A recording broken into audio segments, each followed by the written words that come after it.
Bill Clinton is off the hook on this day. Welcome back to On This Day. Today's date is February 12th, 2024. It is the 43rd day of the year. There are 323 days left. It's your 7th Monday in your 7th week and the 54th day of winter. You got 36 days left until spring. Today is National Carnival Monday. Carnival Monday is celebrated yearly on the Monday before Ash Wednesday, which is February 12th this year, and is recognized as a festival that is flooded with music, dance, and food. And yes, the day is a public holiday, so people of all ages can get in their groove. It's not like a federal holiday where we get a day off. It just doesn't have anything to do with like religion or anything like that, even though it's part of the whole Ash Wednesday thing. Everyone can celebrate this day. All right, let's see what else February 12th has given us. 1832, Ecuador annexes the Galapagos Islands. I so want to go to the Galapagos. There's a couple cruise ships. They're very small cruise ships, but they'll go there and they limit who can go on the island and all this stuff. They're trying to preserve it as best they can while still trying to make a buck off it. And that's one of the cruises I definitely want to go on. I want to see the Galapagos Islands. There's a Russell Crowe movie that's supposed to be taking place like the early 1800s where he's a captain of a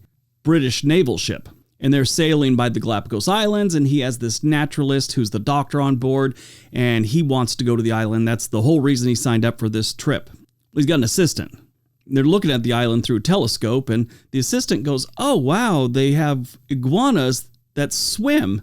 And the naturalist doctors all know iguanas don't swim. They're reptiles that are land-based and they'll never go in the water.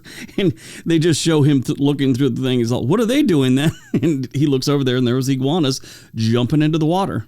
1935, the USS Macon, one of the two largest helium-filled airships ever created, crashes into the Pacific off the coast of California and sinks. 1945, a devastating tornado outbreak in Mississippi and Alabama kills 45 people and injures 427 others. Yes, Alabama, Mississippi, all the southern states get tornadoes as well. Everyone just always assumes it's like Kansas, Iowa, Oklahoma, Nebraska. Quite a few states get them. We've had a couple when I was growing up in California, not that did any major damage, maybe tore the roof off a mall. I remember one a tornado did. That's about the extent of them. You get those crazy ones in the Midwest and sometimes in the South.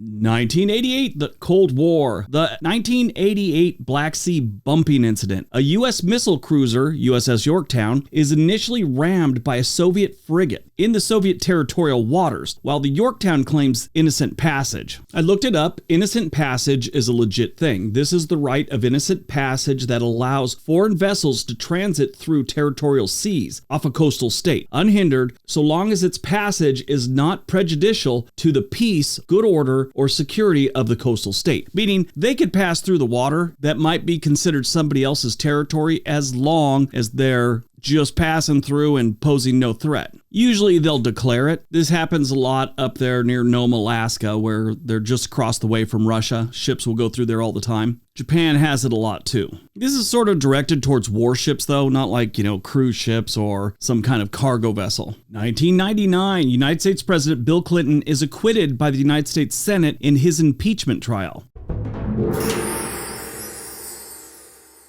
The impeachment trial of Bill Clinton, the 42nd President of the United States, culminated in his acquittal by the Senate on February 12, 1999. The House of Representatives had impeached Clinton on December 19, 1998, on the charge of perjury and obstruction of justice. These charges were rooted in a scandal involving Monica Lewinsky, a former White House intern, who I follow her on Twitter. That girl's pretty smart. I think we all had this image of her in our head after what happened, of just being some kind of dimwit. No, very intelligent young lady.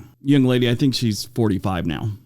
Actually, I just looked it up. She just turned 50 this year, back in July. Anyway, she had this thing with Bill Clinton and admitted to having an inappropriate relationship with her. The impeachment proceedings centered around the allegations that Clinton had lied about the nature of their relationship during his sworn deposition in a sexual harassment lawsuit filed by Paula Jones, and that he had obstructed justice to conceal his actions.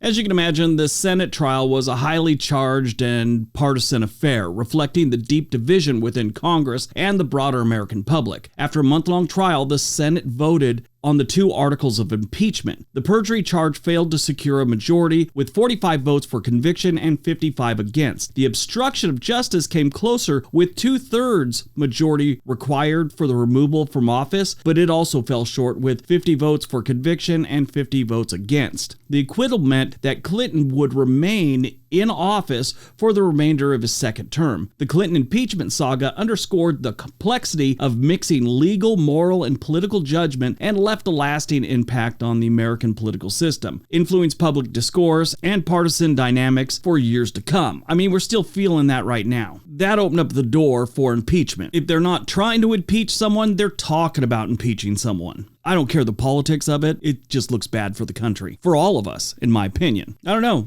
Maybe one day we'll get all past that. 2001, near Shoemaker spacecraft touches down in the saddle region of the 433 Eros, becoming the first spacecraft to land on an asteroid. They're actually developing drone-type spacecrafts to go up to asteroids these days, so in case one's coming and it's going to hit Earth, we could send something out to kind of push it away. One I thought was interesting is they'll go up and they'll paint it like white on a side of it. Now, I don't know the science to this one, but it has something to do with the sun hitting the color white versus its drab or dark color will kind of push it away. I probably shouldn't have opened my mouth. I probably should look it up, but it's just too much for me. I'm a history guy. I stay away from too much science, and I tell jokes because I struggle with math. 2004, the city of San Francisco begins issuing marriage licenses to same-sex couples in response to a directive from Mayor Gavin Newsom. Yes, he was the mayor of San Francisco before he became the governor. Movies released on February 12, 2016.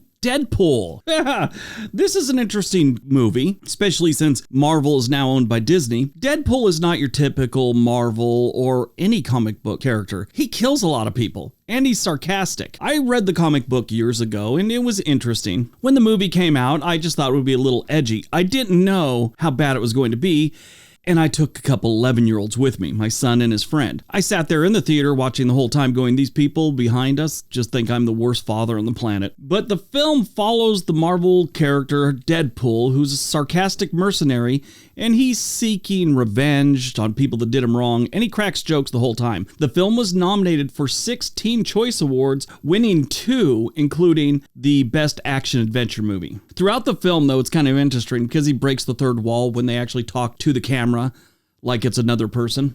Anyway, throughout the film, he references other Marvel movies. Not the superhero, not like the world that he's in, like the movies and how much money they made, stuff like that. Speaking of money, this film grossed over $783 million at the box office worldwide. Who knows how much it made in merchandise and DVD releases or streaming services. It's insane. Interesting movie. It's a little much, though. If you're expecting a Superman or Batman type movie, no. Born on February 12, 1809, Abraham Lincoln, the 16th President of the United States, who led the country through the most horrific civil war and helped abolish slavery with the 13th Amendment. He and his friend purchased a small general store in New Salem, Illinois when he was 23, but they struggled to make it successful, and Lincoln soon sold off his shares and went into politics. He and Democrat Stephen A. Douglas engaged in 7 debates during the Senate campaign in 1858, which would become America's most famous political debates. President Lincoln married Mary Todd in November of 1842, after having previously called off the engagement. His last descendant was grandson Robert Todd Lincoln Beckwith, who died in 1985. No other descendants. He was largely self-taught, gaining much of his education from reading and rereading such books as the King James Bible, Daniel Defoe's Robinson Crusoe, and Benjamin Franklin's autobiography. We all know how he died. Died on February 12th. 2014, we lost Sid Caesar. He was a TV comedian, and he did the Show of Shows and Sid Caesar's Hour in 1950, which earned him several Emmy Award nominations and 2 wins. He played Coach Calhoun in the Grease and Grease 2 movies. Sid Caesar died on February 12, 2014 at his home in Beverly Hills, California at the age of 91 following a short illness. When he died, Mel Brooks said, "Sid Caesar was a giant, maybe the best comedian who ever practiced the trade, and I was privileged to be one of his writers and one of his friends." All right, that's today's video. Hope you guys enjoyed it. Hope you got some information out of it. Now go out, have a great day, and be nice to each other.